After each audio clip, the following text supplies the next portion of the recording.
Hey everyone, Lickety Split here. Today we're working on episode 4 of our box of tabletop series for Warhammer 40k Combat Patrol Orks.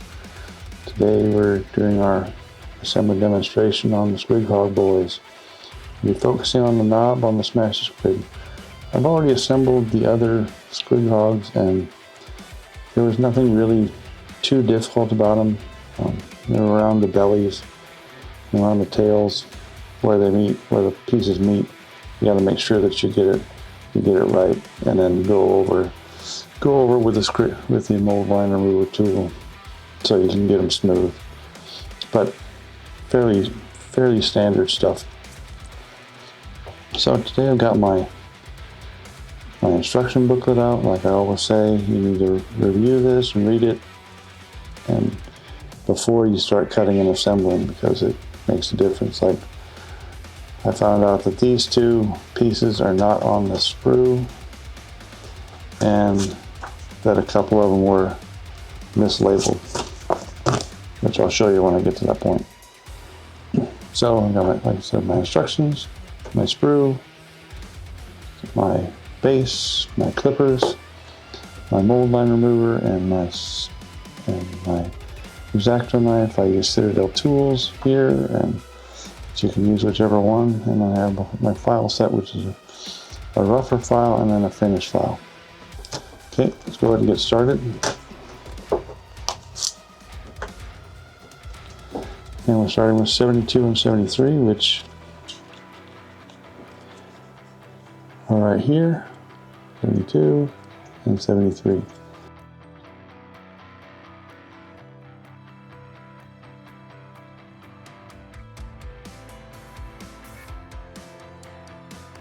Okay, now we're going to be assembling these two pieces. Just take a look at the instructions. The yellow is where the contact's going to be, so that's where you can place the glue. Put them together.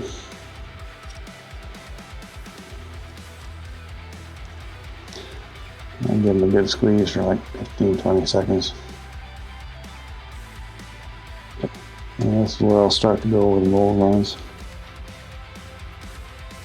So you're following the shape of the figure, whatever it is. You run your finger over it, see if you can tell where that is, tell where the mold line is. Because you can feel that the contrast paint will show it.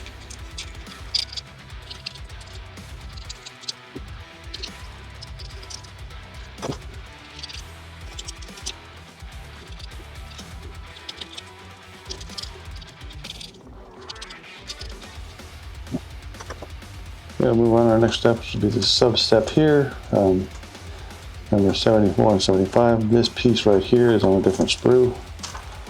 So on the one where I had all the other Squighog Boys. So it's right here. Snip that off real quick. Get that out of the way. And then 75 is on this one. And it is there. Okay, the glue is going to go on the yellow spots, which is here. So, but first off, let's go ahead and clean this up.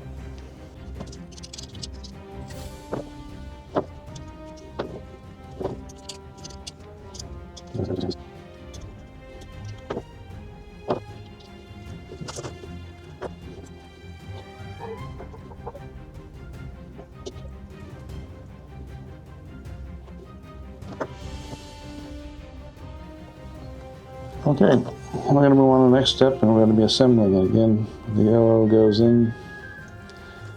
This is where we're going to be placing it. Placing the glue. You can see these flat parts here. I'm going to get some glue on there, enough to cover it all. Not too much. And this will just slide. This one fits really nice. Again, hold it for like 15-20 seconds. Good, nice and strong. A good bond, and it also helps to eliminate mold lines as much as possible, or gaps. Excuse me, that'd be a gap. Gap lines where the pieces meet, because those don't really show up. So I can wipe the excess off. That's usually what I do, just my thumb. May not be the best way, but whatever. It works. So I'm gonna go through and work on where they meet.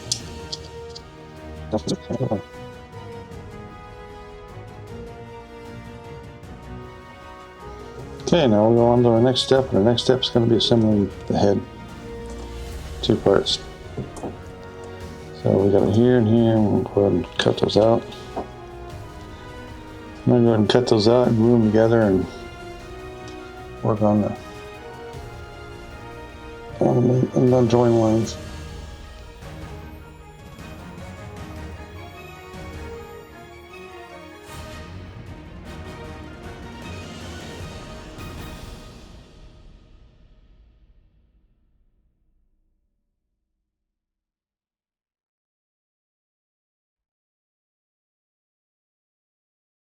Now another thing I'll do sometimes is I got this to my extra thin cement. You take some of this and you dissolve some sprues in it. That kind of mixes it up. People call it goop or goo or something like that. And where it meets, if like you're having a little trouble, you can put this on there. And since it'll help. You know, it's a plastic glue like the Army Painter one, but it's also got bits of that sprue in there that's dissolved, so it'll sink into the capillary action. It'll sink into the mold, into the join line, into the little gap, and help fill it. And this is since this is using a brush, it's tightly applied, so it'll help melt into. Sometimes I do this when I feel like the Army Painter initial one isn't quite cutting it. And I think this one, I want to be careful because it's going like right down the middle of his face, so I don't want to scrape it too much, so I'm going to lose some of the detail, and I'm hoping this will help preserve a lot of that detail, but also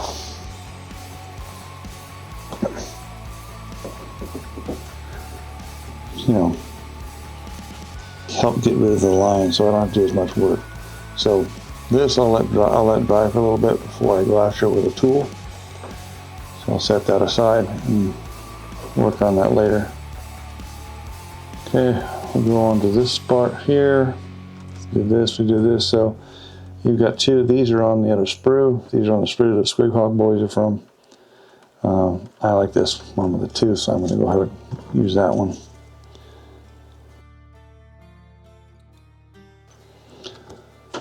Stuff like this, I always run the tool around the edge when it's going to sit in something, so I can get rid of the remnants from the sprue, to help ensure that it fits in there nice and neat. I'll take it and I'll test fit it. Yeah, it'll fit in there good. Then I'll go ahead and use the glue. That's why I'll go over edges. And that's why I'm going to push it down.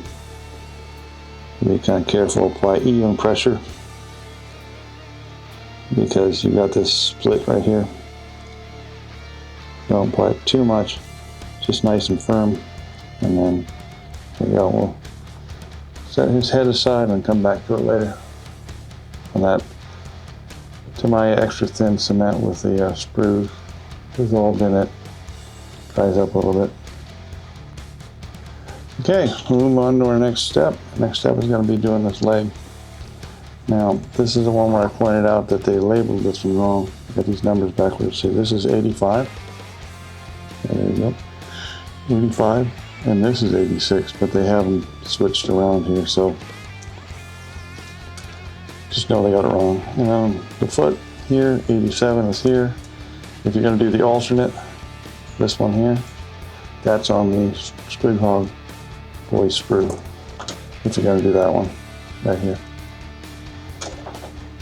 Okay, I'm going to go ahead and take this off and clean it up. Okay, one thing I noticed on this one is that he's got a little nub on the bottom of his foot on both of them. Which makes sense because this has got places for them. So you want to make sure when you're cutting this one, you don't cut the nub off. You can still do it, it just, but it just makes it a little bit more difficult. Alright, I'll get back to it.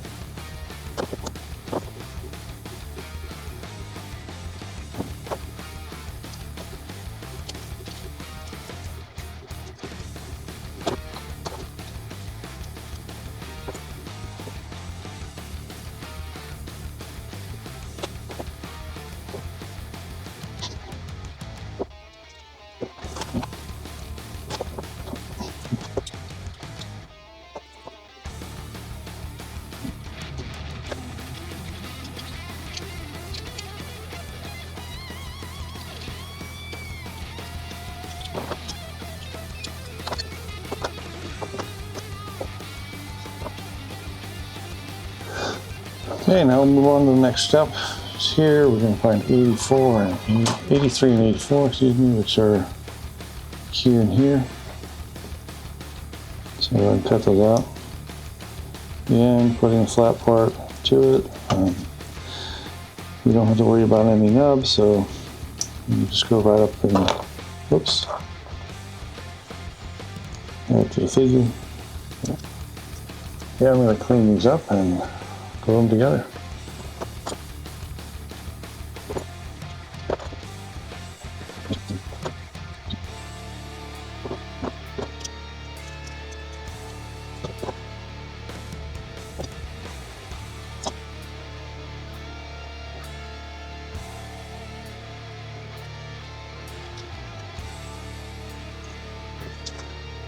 Okay, now we'll go ahead and work on doing some final assembly of this guy.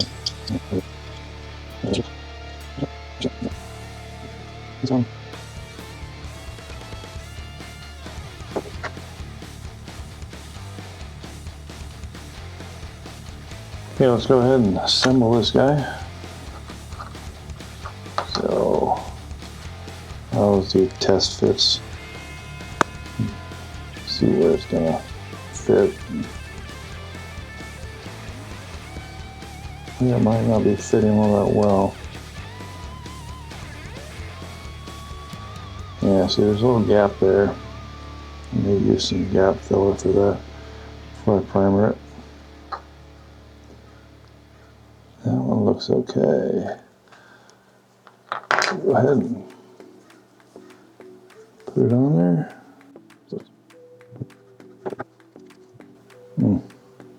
Yeah, that's okay. We don't need gap fill in there, I don't think. That's fine.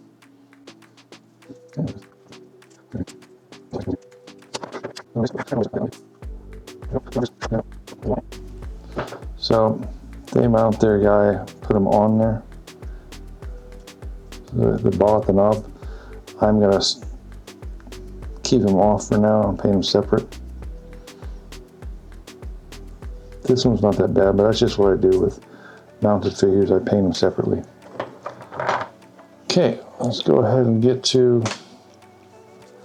the knob there. So we're looking for 90 and 91. So we got 91 here and we got 90 right there. And then we'll just go ahead and cut them off. All right, I'm going to cut these off, clean them up, and put them together.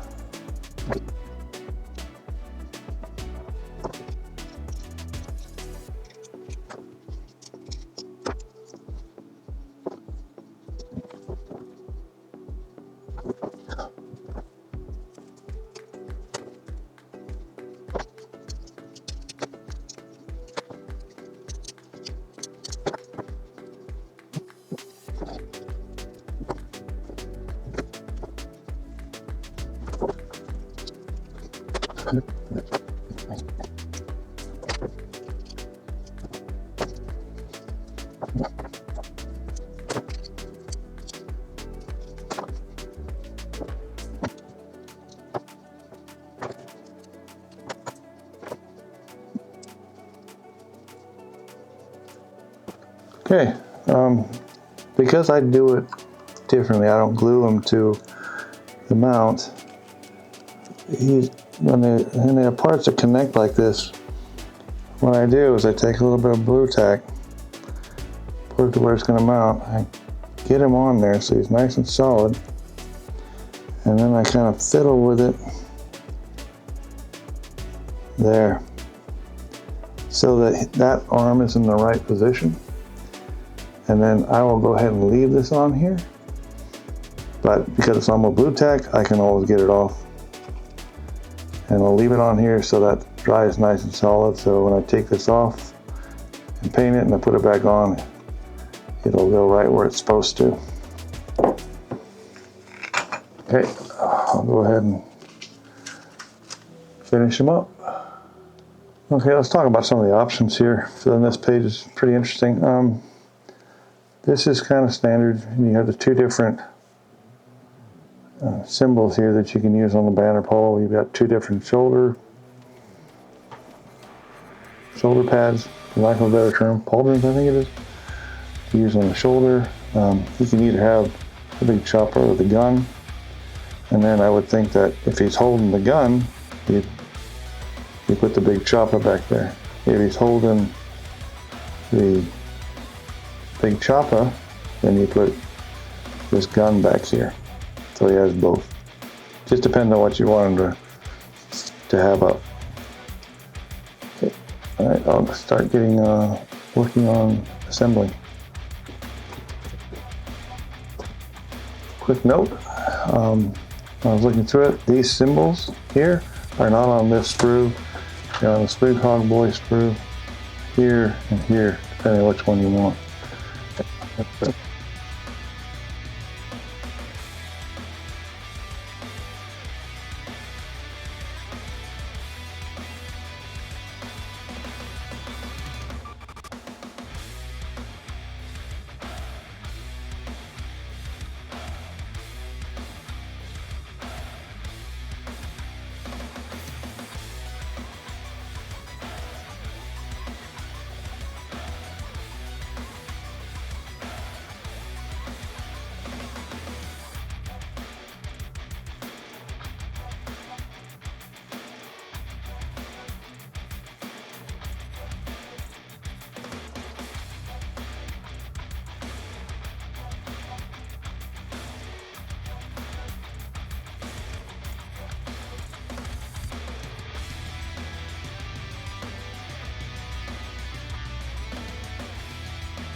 Okay, now we got our knob on a Smash Squig all assembled and ready to go. Like I said, I paint them separately, so I always put them on a little flight stand, or I'll use a little rod like I did with this Zangor Shaman. So I can paint them separately from their mounts. It just makes it easier for me. Some people paint it with on the mount. It's just, this is the way I like to do it, if at all possible. So I'll talk a little bit about primering, which we've done before. So what I would do is hold it and I tilt it backwards a little bit, and then I come kind of underneath. I come in this direction, I go straight on and then back, and then I'll go to the top, and I'll come in from the side, and I'll repeat this on the back. Tilt it, come in, straight, and then in. Then, as usual, I'll set it aside for a couple hours, and then I'll do light coats wherever it's missed. Now there are a couple things to remember. They say between 59 and 77 degrees is what they say is the optimal, is the safe temperature for priming. I've done as low as 50, but then again, I keep my figures and my cans of primer are all in temperature controlled locations inside the house. So when I take them out, they're within that temperature range. But I can do it very quickly. You also want to have it, they say between 8 and 16 inches away. I do probably 12 to 16 inches away, and do a couple light coats. And again, you want to do the couple light coats versus a thick coat, because the thick coat could clog up a lot of the detail. Too thin coats, like doing it with paint, will get you the coverage, but it won't clog up the detail. Make sure you shake the can really well. Don't do it when it's too hot. If it's above 79, I don't do it. Usually I said if it has an 8 in the beginning, 80 degrees Fahrenheit, whatever that is in Celsius, then I don't do it, because the primer will dry before it gets to the figure, start to dry. Oops. The primer will start to dry before it gets to the figure, and then it'll come out all grainy and chunky, and it looks awful, and basically you need to strip that primer off and redo it. So that will be it for episode 4 of our Box of Tabletop series for the Warhammer 40,000 Combat Patrol for the Orcs. Please like and subscribe to really help the channel out. I can try to focus on techniques to give you the most bang for your buck. You may not win your Golden Demon, but we'll get you on tabletop looking good. Lickety Split. Thanks again, and I'll see you in the next one.